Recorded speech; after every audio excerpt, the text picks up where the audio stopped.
Marcos capítulo 1, 35 a 39. Tendo-se levantado alta madrugada, saiu, foi para um lugar deserto e ali orava. E procuravam-no diligentemente Simão e os que com ele estavam. E tendo encontrado, lhe disseram: todos te buscam. Jesus, porém, lhes disse: vamos a outros lugares, às povoações vizinhas, a fim de que eu pregue também ali, pois para isso é que eu vim. Então foi por toda a Galileia, pregando nas sinagogas deles e expelindo os demônios. Vamos orar mais uma vez, pedindo a orientação de Deus na compreensão de sua palavra. Ó Pai, ilumina os nossos olhos para que possamos compreender a Tua revelação escrita. Nós te damos graças porque não somente nos deste liberdade religiosa no Brasil, mas também Bíblias, onde nós podemos ler a Tua revelação, a Tua vontade e o Teu querer. Te damos graças pela grande liberdade que desfrutamos no nosso país.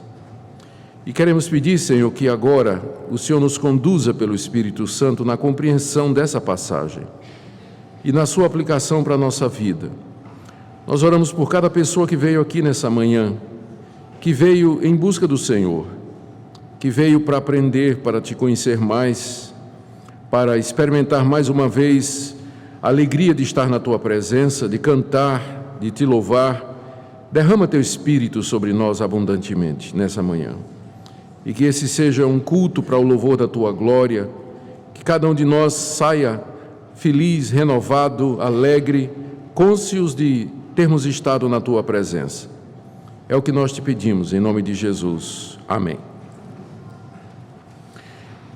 Irmãos, esses fatos que nós acabamos de ler, do verso 35 até o verso 39, a saber, que Jesus se levantou de madrugada para orar, foi procurado por Pedro, porque as multidões estavam atrás de Jesus.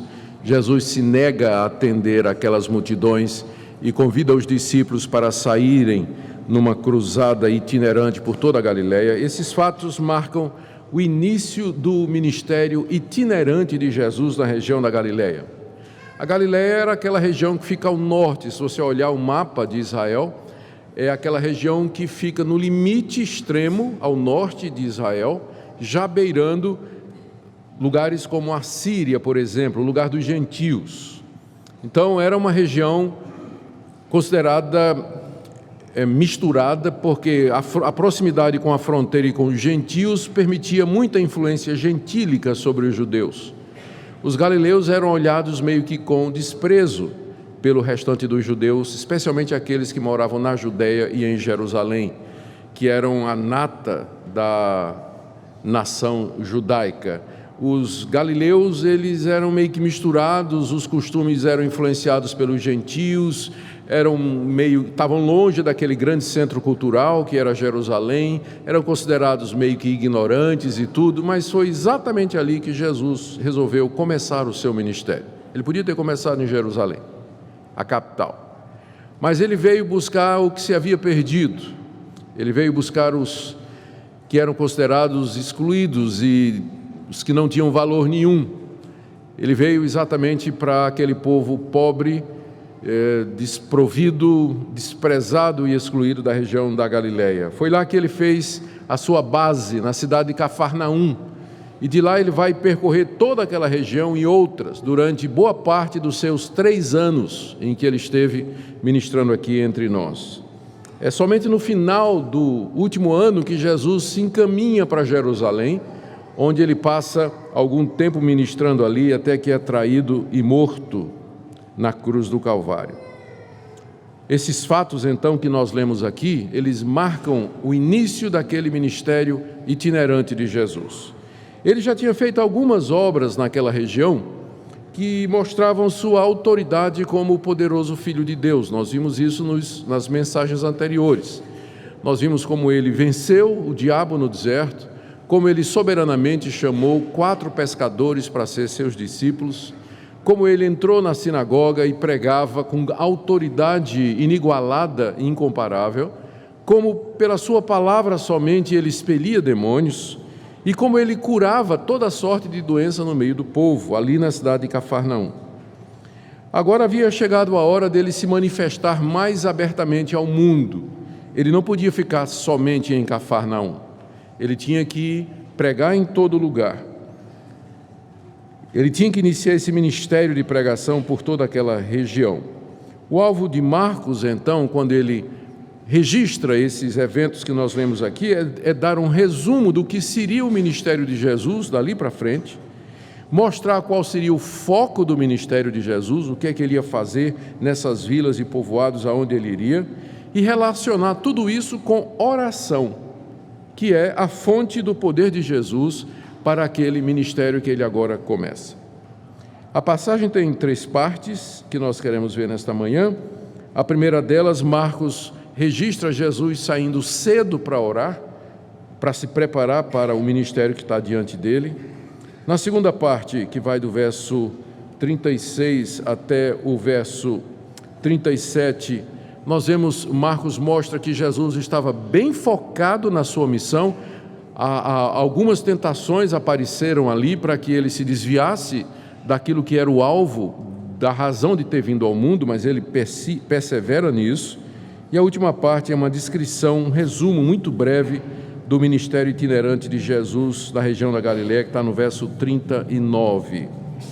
Então, o meu alvo, explorando essa passagem, é mostrar, primeiro, a razão pela qual Jesus veio ao mundo, que ele declara com muita clareza aqui, o trabalho que ele fez em toda aquela região e como tudo isso estava ligado à vida de oração.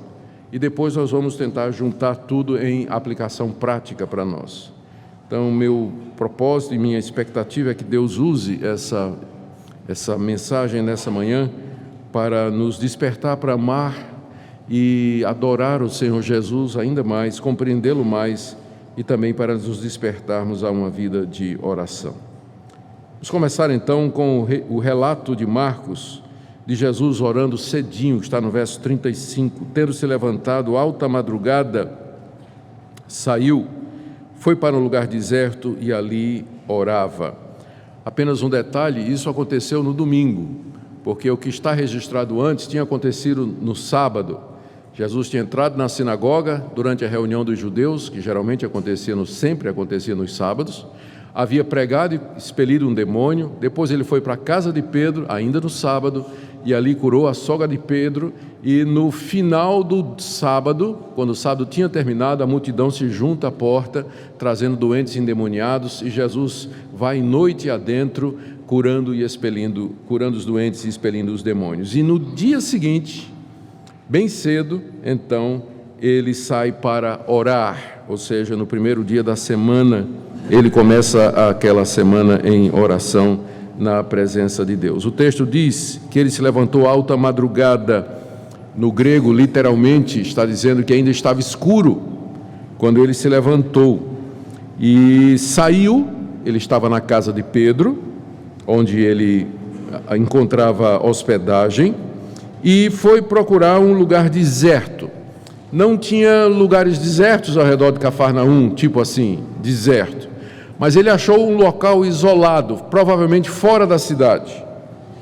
E diz aí o texto que ali ele orava, e a maneira como o verbo está construído na língua grega dá a ideia de uma ação prolongada, uma oração contínua. Ele se engajou em oração, gastou um tempo, ainda escuro, ele começa a orar e buscar ao Pai, e clamar ao Pai. E é nessa situação que Pedro vai encontrá-lo mais tarde.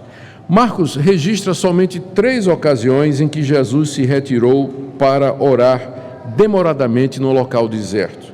Aqui é a primeira vez. Depois, antes dele andar sobre as águas, no capítulo 6, verso 46, após ele ter multiplicado os pães, e no Getsemane, antes da cruz. São 3 momentos na vida de Jesus que Marcos diz que ele se retirou para orar. Agora, isso não significava que Jesus não orava outras vezes. Nós vamos encontrar nos outros evangelhos várias outras ocasiões em que Jesus se dedicava especialmente à oração. Mas eu creio que o ponto de Marcos, ao registrar apenas 3 vezes em que Jesus se retirou para orar em momentos críticos do seu ministério, era exatamente para valorizar a oração na vida de Jesus. Jesus poderia ser tentado nessas ocasiões a seguir o caminho fácil e fugir da cruz, ser atraído pela fama, pela popularidade, em todas essas 3 ocasiões que o Evangelho de Marcos menciona que ele sai para orar no local isolado. E ele então, resistindo a essas tentações e mantendo o foco no seu ministério, ele gasta tempo em oração. Aqui ele estava prestes a sair pelas vilas, povoados e cidades da região da Galileia. Haveria muita oposição dos incrédulos e dos líderes judeus. Haveria muita tentação para a popularidade, multidões se ajuntariam ao redor dele diante dos sinais e prodígios que ele faria. Haveria muito enfrentamento de demônios. Assim ele resolve começar o seu ministério gastando tempo com o Pai. E ali de madrugada, ainda escuro, num local isolado, fora da cidade, ele se curva diante do Pai e ora ao Pai, suplicando o sustento espiritual para aquela missão que ele estava prestes a começar. Nós não sabemos todos os detalhes, né?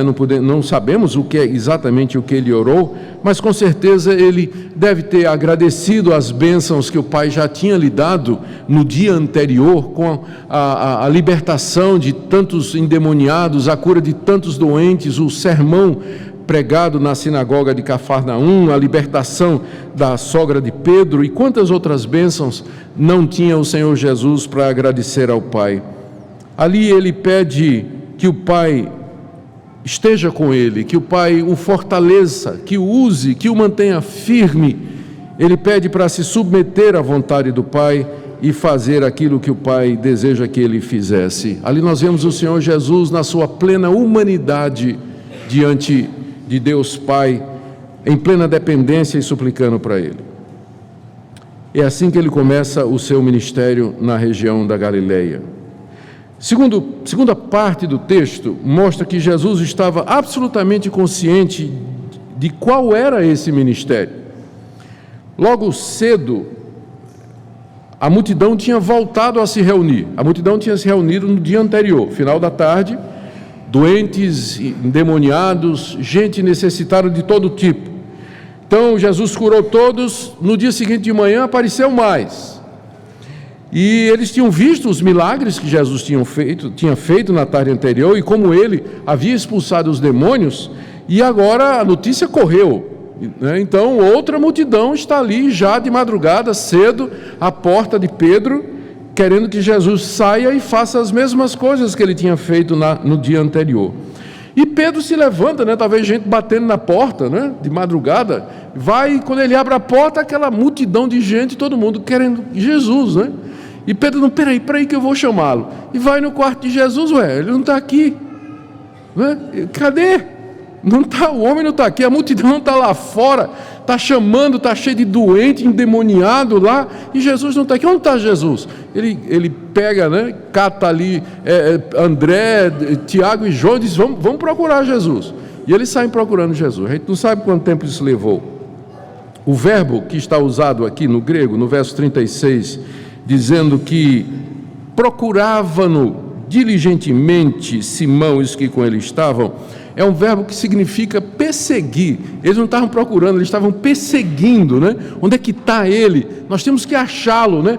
É urgente que nós o achemos. Ele tem que vir atender essa multidão que está aqui, esse pessoal tão necessitado, muita gente doente, gente endemoniada, né? Vamos atrás de Jesus.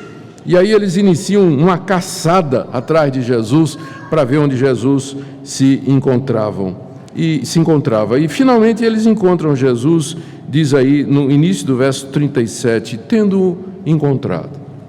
E provavelmente quando o encontraram, ele estava de joelhos diante do Pai, clamando ao Pai, orando ao Pai. E então Pedro nos diz, o texto no verso 37, informou a Jesus, todos te buscam, todos te procuram, a cidade inteira está lá na porta, está esperando pelo Senhor. É como que se fosse uma repreensão. O que é que o senhor está fazendo aqui? O senhor devia estar trabalhando.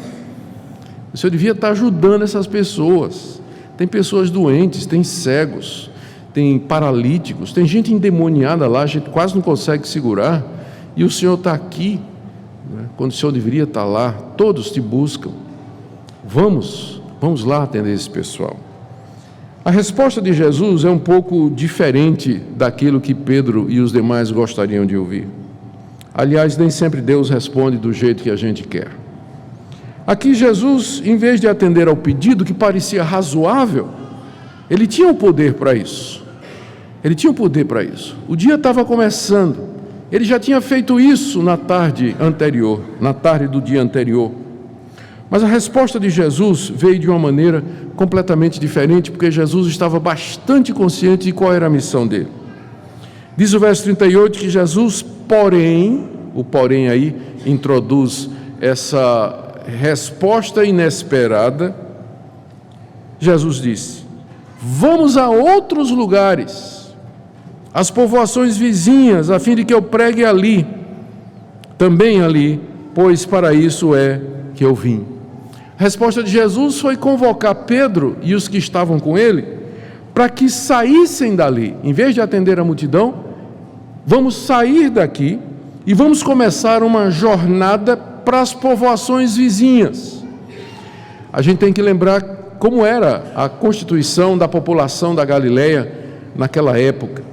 Não tinham cidades grandes como Jerusalém, mas eram povoados, eram vilarejos que salpicavam o cenário da Galileia, espalhados ao redor do mar da Galileia e nas encostas das montanhas e nos vales onde era permitido plantar e criar gado. Então havia muitos vilarejos e povoações, algumas com 500 pessoas, as maiores talvez 1.200 pessoas. Cafarnaum era das maiores, o pessoal estima que talvez tivesse 3 a 4 mil pessoas no máximo, mas eram vilas e povoados espalhados por uma grande extensão geográfica. E Jesus diz então aos seus discípulos: vamos até essas povoações próximas. Nós não vamos ficar aqui em Cafarnaum, mas nós vamos lá, porque eu preciso pregar o reino de Deus ali também. Eu preciso pregar o reino de Deus ali nessas povoações. E a razão que ele diz que tem que fazer isso está no final do verso 38. Pois para isso é que eu vim. Aqui nós temos a primeira declaração no Evangelho de Marcos, que Jesus faz, da razão da sua vinda. Ele diz que foi por isso que ele veio, ou seja, foi por isso que o Pai me enviou e eu vim ao mundo, para que eu pregue o Evangelho à maior quantidade possível de pessoas, para que eu alcance o maior número possível de pessoas. É por isso que eu não posso ficar aqui em Cafarnaum atendendo a essa multidão, porque há outras multidões nos demais povoados dessa região que também precisam do Evangelho, que precisam ouvir a respeito do reino de Deus e da chegada do reino dos céus. Eu não vim para ficar curando doentes e expelindo demônios num só local, mas a minha missão é anunciar o reino de Deus onde possível e chamar as pessoas ao arrependimento e à fé no Evangelho. Que resposta surpreendente! Às vezes as coisas se apresentam para nós como sendo legítimas, mas até Jesus tinha foco e prioridade. Ele estava sendo convidado para curar doentes e expelir demônios de uma multidão que o estava esperando em casa. Era uma coisa legítima, era uma coisa boa. Mas Jesus tinha consciência de qual era a sua vocação e qual era a sua missão. Ele não veio para ficar estacionado no lugar, mas ele veio para ser um pregador itinerante. Ele veio com o objetivo de espalhar o reino de Deus por toda aquela região. Por isso, mesmo que o apelo fosse bom, mesmo que o apelo fosse correto, mas Jesus tinha uma prioridade, tinha uma meta já estabelecida. Ele sabia a razão da sua vinda ao mundo, ou seja, Jesus estava consciente do seu lugar no plano de Deus. Por isso ele diz: não, nós vamos na verdade sair em uma cruzada itinerante por essas vilas e povoados, porque eu preciso pregar o Evangelho para eles. o que mostra que sem o Evangelho aquelas pessoas não poderiam ser salvas, e Jesus tinha consciência disso. Qual era o plano dele então? O plano dele era sair dali e evangelizar toda aquela região. E o restante do Evangelho de Marcos, os capítulos que nós vamos encontrar em seguida, eles retratam exatamente essa itinerância de Jesus. As suas pregações, os seus sermões, os eventos que sucederam, o confronto com os líderes de Israel, tudo isso acontecido na região da Galileia. E só depois é que ele vai para Jerusalém para morrer.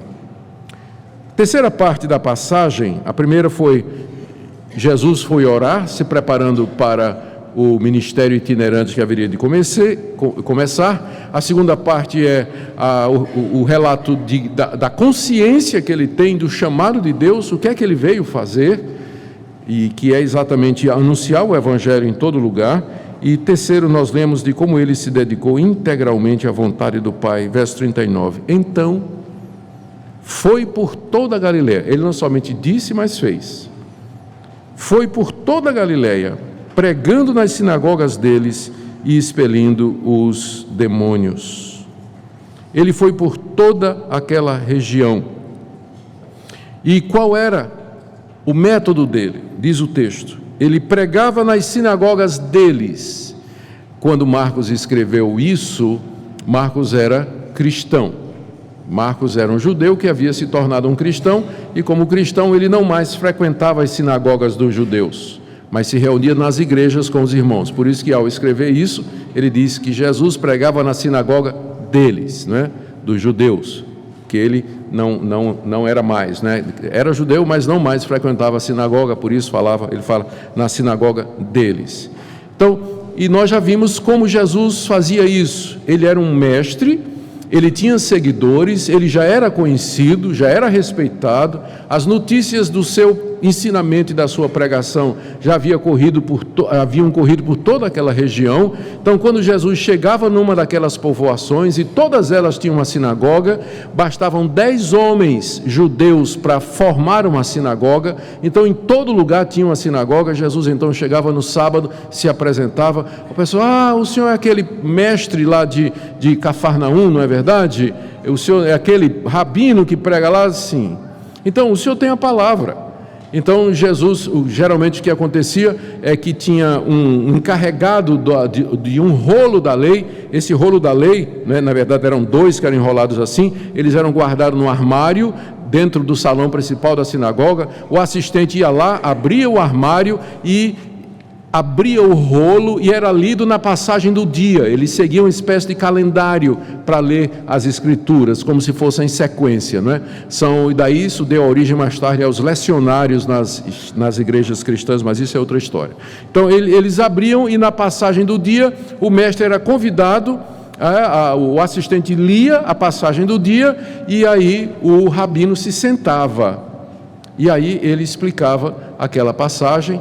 E a explicação geralmente era seguida de mais 2 ou 3 citações do Antigo Testamento, e depois havia uma oração, e a sinagoga então era despedida, não é? As mulheres ficavam numa espécie de galeria. Elas não participavam diretamente do culto, mas elas ficavam numa galeria assistindo lá o culto dos homens. O cristianismo acabou com isso, né? Porque trouxe as mulheres para dentro do culto também. Não é à toa que elas invadiram as igrejas, não é? Quando o cristianismo começou a correr ali pelo Império Romano. Mas aí Jesus então se valia disso, e quando a palavra era dada para ele, a mensagem dele é aquela mensagem que ele vem falando desde o início do Evangelho de Marcos: arrependei-vos, porque é chegado o reino de Deus. O reino de Deus prometido pelos profetas, anunciado pelos antigos sábios de Israel, predito por Moisés, esse reino chegou, está aqui. E Deus então agora notifica a todos que se arrependam e creiam nas boas notícias a respeito do Messias. Era isso que Jesus fazia por todas as sinagogas. E os demônios continuavam chegando. A oposição satânica aumenta agora. Satanás foi derrotado no deserto, na preparação do ministério de Jesus, mas ele não desistiu. agora ele continua vindo contra Jesus através de pessoas que ele possui, que ele toma. E, contudo, Jesus expele os demônios de todas essas pessoas. O Evangelho de Mateus nos diz que esse ministério de Jesus atraiu multidões de muitos outros lugares. Mateus cita Decápolis, Jerusalém, Judéia e Síria. Não demorou muito que as multidões começaram a seguir Jesus. Onde ele ia, nos povoados e nas vilas, as multidões de outras regiões vinham para escutar o que Jesus tinha para dizer.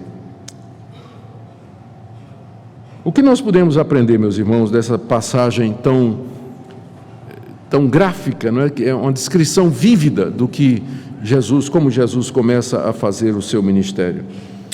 Eu quero destacar algumas lições para nós. A primeira delas é a razão de Cristo ter vindo ao mundo. Nós rejeitamos aqueles que dizem que Jesus era apenas um reformador do judaísmo. Ele era um judeu, um profeta judeu que queria mudar o judaísmo da sua época. Não. Nós rejeitamos também que Jesus era um contador de provérbios, um pregador da moralidade. Também não. Rejeitamos a ideia de que Jesus era um mestre judeu que ensinava a fazer o bem. Bom, ninguém crucifica quem ensina a fazer o bem, não é? A mensagem de Jesus era outra, era uma mensagem de arrependimento, de conversão, que as pessoas precisavam largar os seus pecados, que o reino de Deus havia chegado. Essa é a razão pela qual ele veio. Ele veio anunciar o evangelho inicialmente aos judeus, ele veio inaugurar a chegada do reino de Deus, e ele demonstrou isso pelas curas e expulsões de demônios que ele realizou. E tudo isso vai ficar mais claro à medida que a gente entra no Evangelho de Marcos. Quando a gente chegar mais ou menos no Evangelho de Marcos, é que Jesus vai começar a anunciar que ele veio para morrer na cruz pelo pecado dos seus. Por enquanto, isso não está claro, ainda as pessoas não tinham percebido, Jesus ainda não tinha começado a falar de que a maneira pela qual o reino de Deus haveria de vir seria através da sua morte na cruz, mas ele está preparando o caminho, ele está preparando o caminho da cruz aqui. Está muito claro, então, aqui a razão pela qual Jesus Cristo veio. Eu digo isso porque os jovens e os adolescentes na escola, quando os professores que não entendem de religião, coisa nenhuma, começam a falar a respeito do cristianismo, né? Às vezes se referem a Jesus, quando não pejorativamente, né? Começa a dizer que Jesus era uma pessoa boa, era mais um profeta, era uma pessoa que ensinava o bem, ensinou o amor ao próximo. Aí você pergunta e diz assim, mas por que então ele foi crucificado? Porque a gente só crucifica gente ruim, né? Se Jesus era só uma pessoa que fazia o bem, pregava o bem, por que os seus contemporâneos o crucificaram? Aí você vai dizer, olha, a verdade é que Jesus sim fazia o bem, ensinava o bem, mas só que ele confrontava as pessoas. Ele dizia para as pessoas que elas eram pecadoras, que elas tinham que se arrepender, que o reino de Deus estava chegando, e que quem não cresce no Messias e no Evangelho seria condenado pelos seus próprios pecados e jogado no sofrimento eterno com justiça. Aí sim, por esse motivo, pessoas podem ser crucificadas. Então o Evangelho deixa claro a razão pela qual Jesus Cristo veio ao mundo. Ele fez coisas boas, mas Jesus não era um reformador social, não era o foco do ministério dele fazer o bem aos pobres, atender os desvalidos, as viúvas, os órfãos. Ele ajudou essas pessoas, mas ninguém é crucificado por isso. O foco dele, a razão que ele veio, foi exatamente conclamar as pessoas a se arrepender e crer no Evangelho, ele sendo então aquele que haveria de dar sua vida por nós. Segunda lição que nós podemos tirar do texto é sobre a plena humanidade de Jesus. Jesus era plenamente Deus. Ele era a segunda pessoa da Trindade, Deus Filho, que encarnou no ventre da Virgem Maria, Deus verdadeiro, pleno, sem diminuir absolutamente nada da sua divindade. Ao mesmo tempo, quando ele encarna, ele assume uma natureza humana plena, menos o pecado. E Jesus era também Deus, também homem, plenamente Deus e plenamente homem. E aqui nós vemos Jesus em toda a sua humanidade. Pode até parecer estranho, não é? Se ele era Deus, o que é que ele estava fazendo de joelhos orando ao Pai? Como é isso? E aqui a gente está diante de um mistério profundo que os teólogos se debruçam sobre ele desde o início e para o qual não há solução lógica. Você tem aqui Deus verdadeiro que assumiu uma natureza humana verdadeira e como verdadeiro homem, Jesus era completamente dependente do Pai.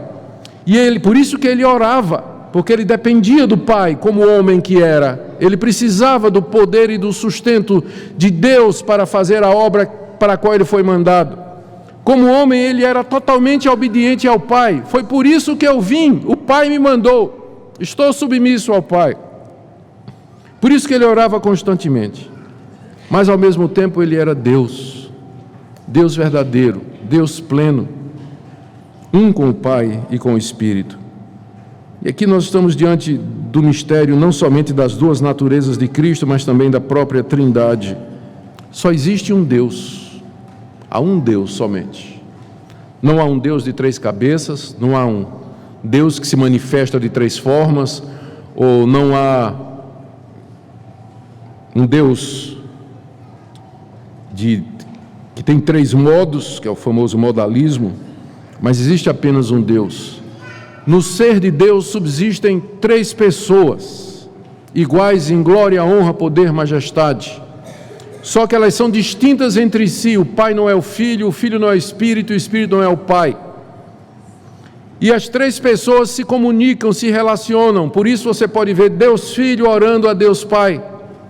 Você pode ver Deus Filho na encarnação, encarnado como homem, orando a Deus Pai. É por isso que no batismo de Jesus você podia ver Deus Filho sendo batizado na pessoa de Jesus Cristo, Deus Espírito Santo descendo como uma pomba e Deus Pai falando: esse é o meu Filho amado em quem me comprazo. Às vezes as pessoas, por não entenderem isso, elas pegam passagens como aquela que Jesus vai dizer: o Pai é maior do que eu, para dizer: olha, Jesus não é Deus. Não. Aqui é Deus Filho encarnado, cumprindo a missão que lhe foi designada pelo Pai, de vir ao mundo salvar pecadores. Isso não faz menor do que o Pai. Nós estamos falando da Trindade se organizando para salvar a raça humana. E nessa organização que a gente chama economia da redenção, o Pai planeja, o Filho executa e o Espírito Santo aplica. E o que nós vemos aqui é Deus Filho no processo de realizar o plano da redenção. Por isso ele fala com o Pai. Por isso o Espírito vem sobre ele. É um Deus, não são três deuses. É um Deus que subsiste em três pessoas distintas. E às vezes você encontra uma dessas pessoas fazendo alguma coisa que é referente você encontra Deus Filho fazendo alguma coisa que é referente à sua natureza humana e outras coisas que são referentes à sua natureza divina. Nós não precisamos entrar em parafuso por conta disso. Esse assunto vem ocupando os teólogos desde o século II. Só no concílio de Calcedônia, depois, outros concílios, é que a igreja conseguiu formular alguma coisa que nos permitisse entender um pouco mais a respeito do ser de Deus. Nós estamos lidando com um ser que é totalmente outro, é diferente de nós. Nós somos a sua imagem e semelhança, é verdade, mas isso não esgota nem de perto o ser de Deus. Então aqui nós aprendemos sobre a plena humanidade da segunda pessoa da Trindade e aprendemos também a respeito da diferença entre as três pessoas, são pessoas distintas. E o que é que isso tudo tem a ver conosco? Queridos, essas coisas foram escritas para que nós pudéssemos crer em Jesus Cristo como o Filho de Deus, o Verbo feito carne. A Bíblia exige que nós creamos que Jesus não somente é Deus, mas que também que Ele é verdadeiramente homem. Ele tem que ser verdadeiro Deus para poder realizar a obra de redenção e verdadeiro homem para poder nos representar. Por isso, creia nele, na sua divindade e na sua humanidade. Os que negam a divindade de Jesus, que são os liberais, eles apenas afirmam a sua humanidade, nós os consideramos como fora do cristianismo. É uma heresia negar a humanidade de Jesus, a divindade de Jesus. E aqueles que negam a sua humanidade, como os gnósticos no início do cristianismo, no século I, II e III, também cometem heresia. João diz que se alguém nega que Jesus veio em carne, esse é do anticristo. Esse é o anticristo. Então, a fé salvadora, ela exige que nós recebamos a Jesus com as suas duas naturezas, verdadeiro Deus e verdadeiro homem, mesmo que nem sempre a gente compreenda como elas se relacionam. Segunda coisa que eu queria destacar aqui em termos de importância para nós é a necessidade de uma vida de oração. Se o próprio Jesus, que não tinha pecado, ele precisava orar e buscar o Pai, quanto mais nós precisamos diariamente buscar ao Senhor da nossa vida. Esse texto é um estímulo poderoso à vida de oração, gente. A buscar a Deus de madrugada, é claro. Hoje em dia as coisas são um pouquinho mais complicadas. Jesus não ia dormir meia-noite, não é? Ele ia dormir com os passarinhos. No final do dia, não é? A noite estava começando, a Galileia toda apagava as lamparinas e todo mundo ia dormir 6, 7 horas. Não é? É uma situação diferente, eu sei. Mas, claro, ainda o ponto é que a nossa vida é cercada de necessidades, de decisões, de desafios, como a vida de Jesus. E que nós dependemos de Deus e precisamos de Deus para isso. Precisamos gastar tempo em oração. Eu acredito que boa parte dos problemas que os cristãos enfrentam nos seus relacionamentos, nos seus casamentos, no seu trabalho, na criação de filhos e em tudo mais, é devido à falta de oração. Que não gastam tempo, não levam tempo. Tinha uma multidão esperando Jesus para ser curada. Entretanto, ele se retirava e orava. Porque fazer o bem, atender as pessoas, não substitui oração. Fazer o seu trabalho, cumprir suas obrigações, não substitui oração. Ser uma pessoa direita e realizar toda a sua tarefa, não substitui oração. Nós precisamos de orar. Orar com os irmãos, orar em casa, orar com o marido, orar com a esposa, orar com os filhos, fazer o culto doméstico, aproveitar as reuniões de oração da igreja, quando tem oportunidade, grupos que se reúnem durante a semana, sozinho em casa, no carro, quando você está dirigindo e tem oportunidade, no trânsito, qualquer lugar, mas um constante espírito de oração, de dependência de Deus e buscar a Deus constantemente. Oh, que alívio, que paz e que bênção nós recebemos quando nós fazemos isso. Terceira aplicação, queridos, existem vilas e povoados vizinhos que precisam ouvir o Evangelho.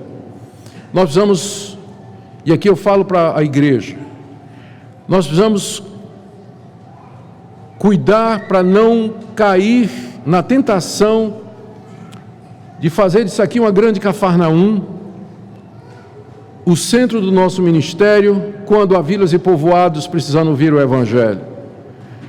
Existe o risco de igrejas que crescem e se tornam grandes, que elas ficam fechadas em si mesmas, e elas próprias se tornam a razão de ser do Evangelho. Existem povoados e vilas ao nosso redor, onde o testemunho de Cristo precisa ser dado e anunciado. A igreja tem que ter essa visão de sair, de ir. A nossa vida cristã como igreja não pode se resumir apenas a vir aos cultos ao domingo. Nós temos mais coisa para fazer. Se o nosso mestre tinha e nós somos discípulos dele, nós temos também. Existe o risco de igrejas que crescem, e essa igreja está crescendo, de que ela foca aqui, que pensa que tudo acontece aqui, quando tem coisas para serem feitas lá fora, lugares que nós precisamos ir, novas igrejas que precisam ser abertas, novos pontos de pregação, grupos de estudo, pessoas precisam ser alcançadas. Que Deus nos livre de ficarmos, de sermos, ou de pensarmos como Simão, todos te buscam aqui.